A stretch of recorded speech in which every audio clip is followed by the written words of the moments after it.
오늘 저녁 하나님의 말씀은 에베소서 제4장 17절부터 32절까지를 보겠습니다. 이제 오늘까지는 예수님에 대한 사역과 또 예수님에 대한 말씀을 우리 한번 보고, 다음 주부터는 성령론에 대해서 한번 생각해 보도록 하겠습니다. 하나님의 말씀 생명의 양식 신약성경 314쪽 에베소서 4장 17절부터 32절까지입니다. 그러므로 내가 이것을 말하며 주 안에서 증언하노니 이제부터 너희는 이방인이 그 마음에 허망한 것으로 행함같이 행하지 말라. 그들의 분명히 부어지고 그들 가운데 은근히 항상 그들의 마음이 무서움으로 말미암아 하나님의 생명에서 떠나 있구나.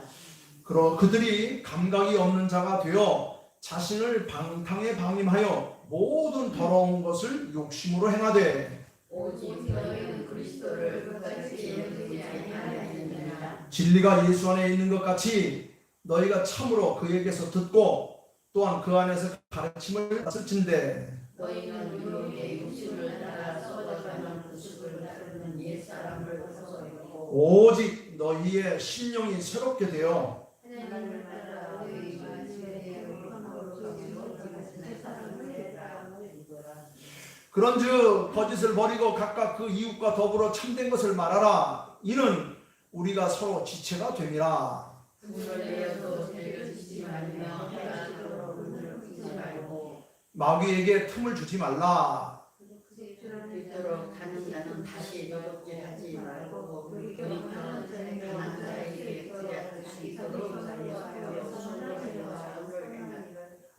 29절 무릇 더러운 말은 너희 입 밖에도 내지 말고 오직 덕을 세우는 데 소용되는 대로 선한 말을 하여 듣는 자에게 은혜를 끼치게 하라. 하나님의 성령을 근심하게 하라. 그 안에서 우리가 구원의 날까지 너희는 모든 악독과 노함과 분냄과 떠드는 것과 비방하는 것을 모든 악의와 함께 버리고 서로 진솔하게 하여 불쌍히 여기며 서로 용서하기를 하나님의 그리스도 안에서 너희를 용서하신 것 같이 하라. 아멘. 우리 모두는 하나님의 속성을 받은 자들, 하나님의 유전자를 받은 자들, 하나님의 DNA를 받은 사람들이에요.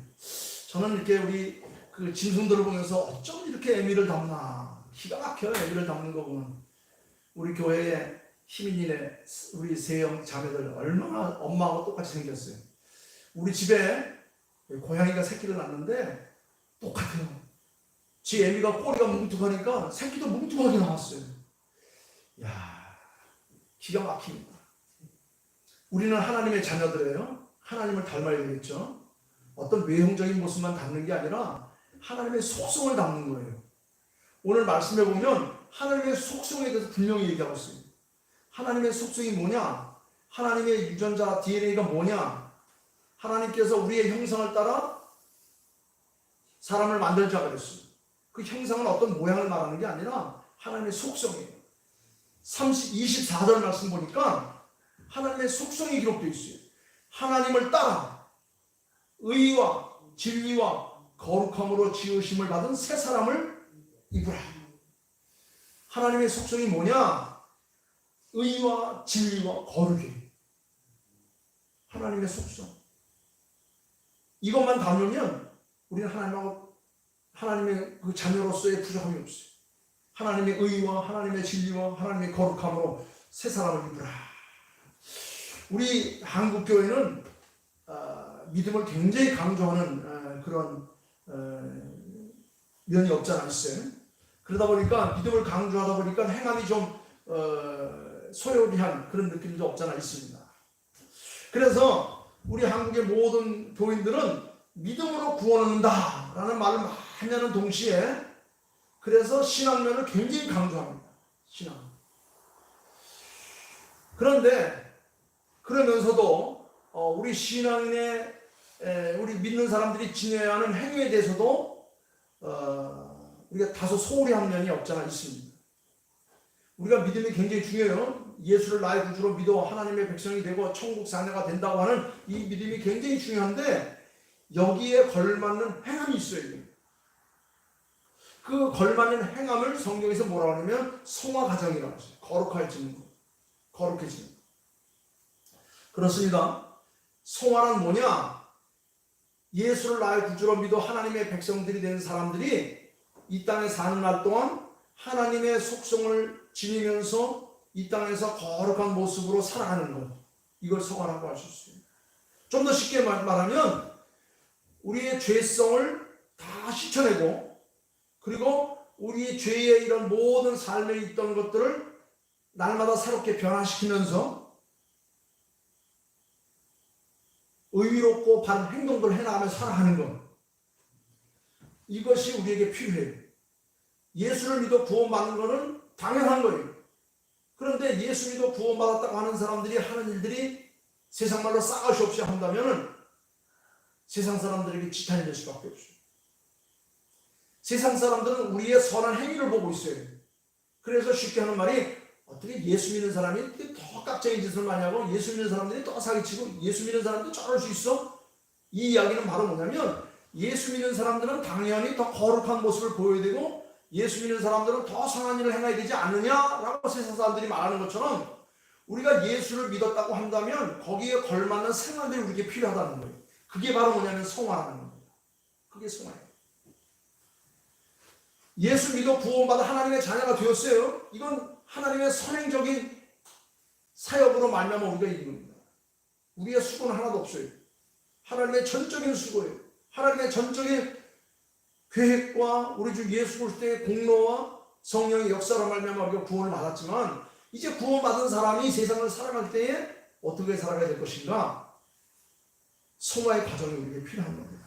그래서 이것은 하나님 앞에 설 때까지 우리 영혼이 하나님 앞에 설 때까지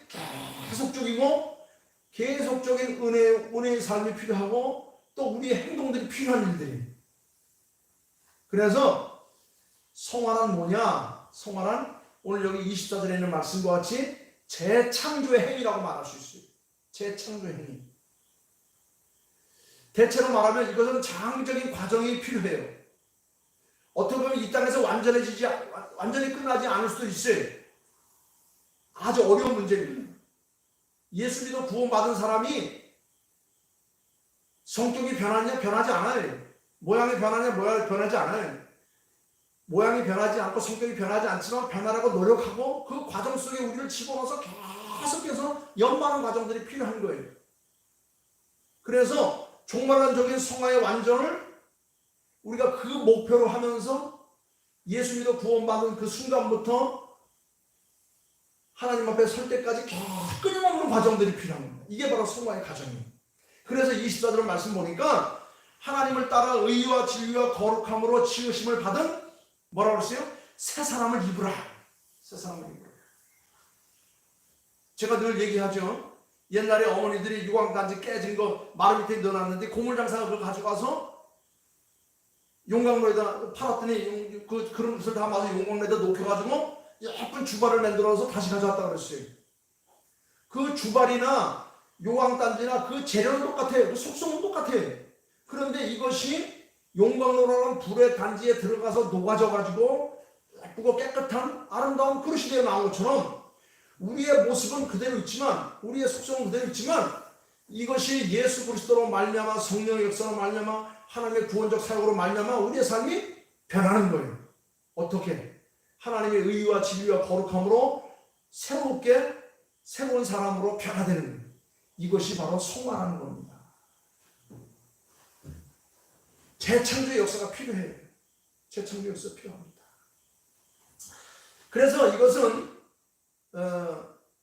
우리가 예수 믿어서 구원받았다고 하는 이 현재적인 이 사역 속에서도 끊임없는 우리의 노력과 수고로 인하여서 우리가 계속해서 변화되어 가는 거예요. 현재 국한된 구원은 칭의와 즉 의롭다 하심과 그리고 거룩함으로 우리의 삶이 다듬어져 가는 것과 같은 의미가 있어요. 예수 믿어서 의롭다함을 입었어요. 예수 믿어 의롭다함을 입은 사람들이 이제 앞으로 어떻게 됩니까? 거룩한 삶으로 날마다 변해가는 거예요. 하나님 앞에 설 때까지 변하지 않는 사람도 있어요. 그러나 변하지 않지만 변하기 위해서 우리가 부단히 노력하는 겁니다. 그 부단히 노력하기 위해서 무슨 생활이 필요하죠? 기도 생활이 필요합니다. 말씀 생활이 필요합니다. 전도 생활이 필요합니다. 봉사 생활이 필요합니다. 예수님께서는 그것을 나를 따르라고는 자기를 부인하고 날마다 자기 십자가를 지고 나를 쫓을 것이니라. 이런 과정들을 통해서 예수 믿어 구원받아 의롭다 한 이불 칭의의 사건이 이제 성화의 과정으로 점점점 가는 거예요. 감리교를 열었던 류웨슬레이 목사님은 인간의 부패성을 증식시키는 것은 우리를 범죄케 하는 그런 세력들인데, 우리가 가만히 있으면 나도 모르는 사이에 이 나를 범죄케 하는 것들이 다 달라붙어서 나를 더욱더 부식시키고 나를 더 부패하고 타락하게 만든다는 겁니다. 내가 예수 믿어 구원받았다고 하는 것을 그냥 가만히만 있으면 나도 모르는 사이에 여기에 오염들이 끼고 죄성이 점점 느낀다는 거예요. 그래서 내가 예수 믿어 구원받았다고 하는 사실을 더욱더 확실하기 위해서는 끊임없이 닦고 또 조이고 기름칠하는 이런 훈련들이 필요하다는 겁니다. 아무리 새기기라도 그대로 놔두면 굳어서 부패해서 썩어서 못 쓰는 거예요.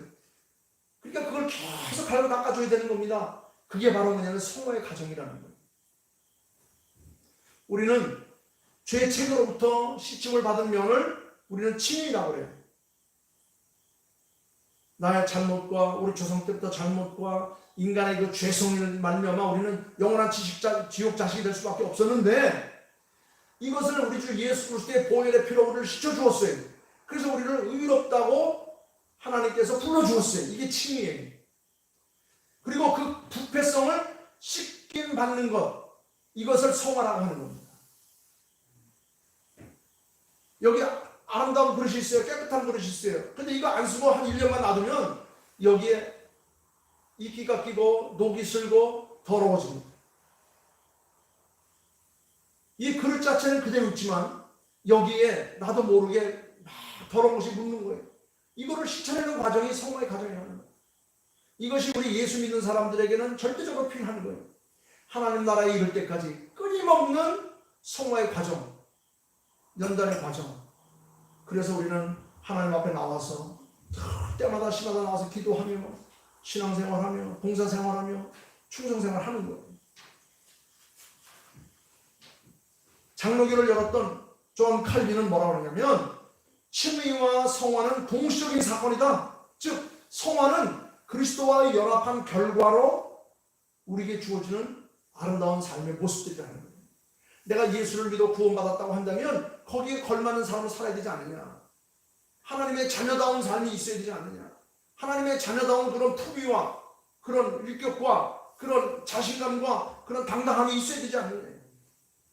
이건 단순한 어떤 외적인 행동뿐만 아니라 우리의 영혼까지도 변화시키는 아주 훌륭한 면모라는 거예요. 그렇습니다. 그런데 문제는 우리가 연약하다는 겁니다. 우리가 부족하다는 겁니다. 제가 지난 주일날 설교했죠. 우리가 잘 사는데 제일 중요한 건 나의 한계를 인정하는 것이다. 난 죄인이라는 것입니다. 나는 부족하다는 겁니다. 그래서 뭘 인정해야 됩니까? 주님의 뜻을 우리가 살피고 주께서 나에게 어떻게 행하는 것인가를 깨닫는 게 중요하다고 그랬습니다. 그렇습니다. 자연히 문제가 되는 것은 내가 예수 믿어 구원받은 하나님의 자녀가 된 의인이라고 하는 칭함을 얻었지만은 거기에 걸맞는 생활을 하자니 부족한 게 너무 많아요. 성격도 못됐고 행동도 참 개차반이고 보호 듣고 배워온 게 그런 환경 속에서 자라니까 아무리 노력해도 안 돼요. 그래서 우리는 도움이 필요한 겁니다. 그 도울 자가 누구냐? 바로 나를 도울 자, 보혜사 성령이 내 곁에 계시도록 우리가 하나님 앞에 기도하고 하나님의 도움을 요청하고 하나님 앞에 나와서 성령의 역사를 우리가 체험하는 겁니다. 그래서 성화의 과정에 있어서 가장 절대적인 역할이 뭐냐면 성령의 역할이에요. 보혜사 성령의 역할. 예수만 믿고 용서의 체면만 가지면 자연히 점진적으로 성화의 과정이 되느냐? 그렇지 않다는 겁니다. 예수 믿어서 용서받아서 내가 구원을 받은 하나님의 자녀가 되었지만은 그것만으로는 안 된다는 거예요. 끊임없는 자기의 노력이 필요한 거예요. 그 믿음을 온전하게 하기 위해서. 그래서 야고보 사도는 뭐라 그랬어요? 행함이 없는 믿음은 헛것이라고 그랬어요. 성화의 과정에 있어서 인간의 노력이 반드시 필요한 거예요. 왜냐하면 우리의 믿음을 온전하게 만들기 위해서 그 믿음이 더러운 죄악으로 물들지 않고 부패하지 않고 썩지 않고 덮이지 않게 하기 위해서 계속 갈고 닦는 일이 필요한 겁니다. 칼빈은 이 성화의 과정도 하나님의 절대적인 은총의 선물 속에 있다는 거예요. 우리 주 예수님께서 하늘로 승천하시고 보혜사 성령으로 우리에게 오셔서 우리를 돕는 자로 우리가 특별한 우리의 삶 속에 함께 하시는 겁니다. 그래서 구원의 은총이나 성화의 은총 자체도 모두가 다 하나님의 말씀과 성령을 통해서 하나님의 은총 안에서 우리의 삶 속에 일어나는 놀라운 역사예요. 이거는 세상 사람들은 모르는 하나님의 백성들만 아는 비밀이고 하나님의 백성들 가운데서 특별히 보혜사 성령을 나의 도움자로 생각하는 사람들에게만 주어지는 축복이라는 겁니다. 그래서 우리에게 가장 필요한 게 뭡니까? 지금 우리 성령 시대 살고 있잖아요. 성령의 역사가 우리에게 필요한 겁니다. 거룩한 영. 이 세상에는요 악령이 얼마나 많은지 모릅니다. 저 문만 벗고 나면 악령이요 우리 성령의 사람들을 잡으려고 아주 날개를 치고 나옵니다. 여기서 예수님 앞에 하나님 앞에 예배드리고 정말 기분 좋게 신앙생활하면서 문 열고 나가는 순간 사탄 마귀는 달려들어가지고 우리를 은혜를 다 쏟아버리게 하는 경우들이 얼마나 많은지 몰라요. 우리는 이렇게 구원의 은총과 성화의 은총을 우리가 잘 유지하면서 하나님 나라까지 가기 위해서는 무엇이 필요합니까? 하나님의 말씀과 하나님의 성령을 통한 하나님의 은총 안에서의 삶이 우리에게 절실히 필요합니다. 그래서 그걸 날마다 갈구하며 사는 겁니다. 우리 인간들의 성화는 성령에 의한 성화로 이해될 때 새롭게 하시는 근원적인 힘을 얻을 수 있는 거예요. 그래서 하나님을 따라서 의와 진리와 거룩함으로 치유심을 받는 새로운 생명이 되는 거예요. 그런 중 누구든지 그리스도 안에 있으면 새로운 피조물이라. 이전 것은 지나갔으니 보라 새 것이 되었도다. 깨어진 요강단지가 아름답고 쓸모있는 주방단지로 변하는 것 같은 그런 새로운 역사가 일어나는 거예요. 나의 더러워진 나의 죄로 말미암아 지옥 자식이 될 수밖에 없던 것이 보혜사 성령의 뜨거운 열로 말미암아서 새로운 피조물로 하나님 나라의 귀하게 쓰임받을 수 있는 그런 명기가 됩니다. 이게 바로 성화라는 겁니다. 그래서 우리가 믿고 회심하고 의롭다함을 입었다고 한다면 이제는 전적으로 성령에 매달려서 새롭게 하시는 놀라운 경험을 우리가 체험해야 돼요. 치유와 성화는 전적으로 성령님의 역사 안에서만 이루어지는 하나님의 지극한 선물이라는 겁니다. 그래서 우리는 뜨겁게 기도하고 뜨겁게 찬양하고 뜨겁게 사랑하며 뜨겁게 말씀 묵상하고 사랑하는 겁니다. 미직을 하면 다 토해낸다고 그랬죠. 젊은 날 산기도 가서 기도하고 선지동산에 올라서 뜨겁게 기도하던 이런 모습들 성령의 역사로 우리가 새롭게 변화되는 겁니다. 사명이 생깁니다. 용기가 생깁니다. 능력의 역사 순교의 과거도 다 감당할 수가 있어요. 우리 예수 믿는 하나님의 백성들을 우리는 신앙인이라고 말하는데 이 신앙인은 언제나 어디서나 믿음과 생활의 두 양면성을 우리가 생각할 수 있어야 돼요. 그래서 흔히들 신앙과 행위를 우리는 수레의 양바퀴와 같은 거예요. 이건 불가분의 관계인 겁니다. 성화는 필연적으로 선한 생활을 하게 하기 위해서 우리에게 주신 하나님의 놀라운 축복이라는 겁니다. 그래서 구원은 믿음으로 말미암아 없지만 하늘의 상급은 우리의 노력과 수고로 쌓인다고 그랬어요. 제가 어렸을 때 부흥사들한테 들은 얘기인데 가까스로 구원받아서 저 천국 저 문 앞에 개털보다 쓰고 있는 그런 믿음의 사람들이 있다고 그런 얘기를 들었어요. 여러분도 아마 들어봤을 겁니다. 구원은 하나님의 은혜를 받아서 천국에 입성했지만 싸우는 상급이 없어가지고 저 구석에 앉아서 찌구리 있는 그런 사람들이 있다는 이런 좀 우스개 같은 이야기지만 우리에게 신경 올리는 그런 얘기들이에요. 이건 바로 뭐냐? 믿음과 생활, 믿음과 행함, 이게 중요하다는 겁니다. 칼빈은 이렇게 말했습니다. 우리가 그리스도의 제자가 되었다고 한다면 이제는 주께 속한 자가 되므로 그를 따르는 구체적인 삶을 살아야 된다는 것이죠. 예수 믿을 때나 안 믿을 때나 똑같다고 한다면 그 무슨 참이 있겠느냐.